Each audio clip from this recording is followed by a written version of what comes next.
Di ba, we're so free, di ba? Unlike yung iba, yung mga magulang talaga, di ba, na marami silang hindi na nagagawa. Millennials ba kayo? Millennials pa ba kayo?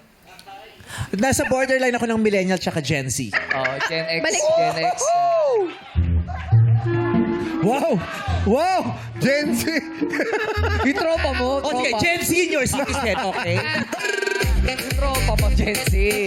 Kayo naman, magkakainit Gen tayo. X. Masasama ko kayo dun. Kung pumayag. Ayun! Gen X, cusp ng millennial Gen X. Alin? Kayo.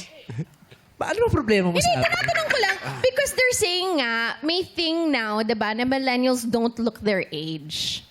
Diba? Parang hindi nag-age.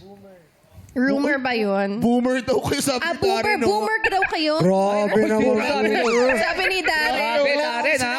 May lakad tayo mamayang gabi, di ba? Grabe, ah. Kakasama tayong 5. Oo. Gen Zs. Oh, hindi ako boomer. Ano Di ba? po? Maayos pa mga post ko sa Facebook. No? Hindi ako boomer.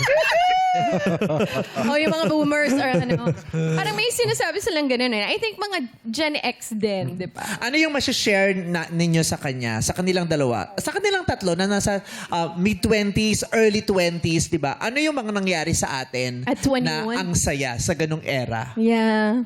Sa'yo? 21, may anak ka na nun? Oo, meron na. Meron na nga. Meron na.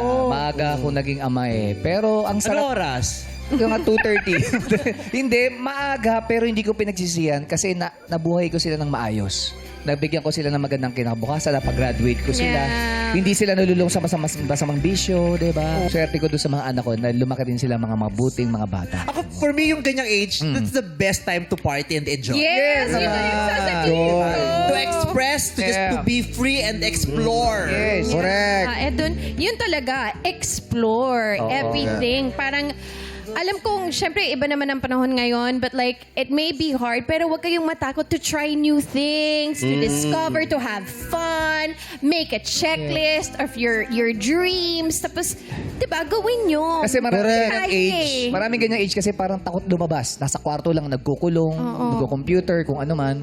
Kung baga ayaw makipag-usap, makipaghabilo sa mga tao. Dahil dapat yun din yung ma-experience nila. Make new friends, ganon. Correct. Di ba? Bakit? Ang Bakit? gagaling nyo.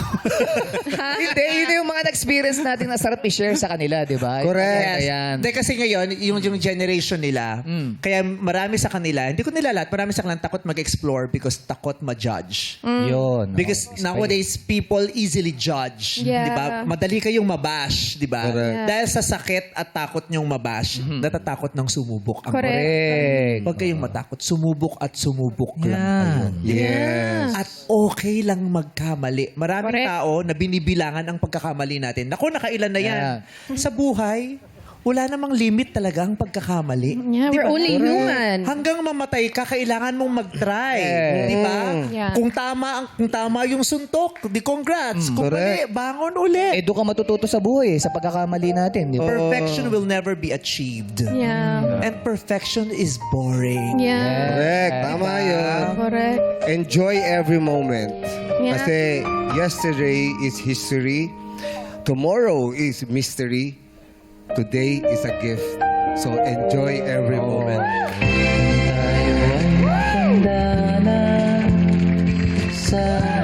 May nahanda siyang Ang dami kong sinabi, mas maganda yun. Ganda ng ending. Di ba? Buisit. Tingnan mo yun. Di ba?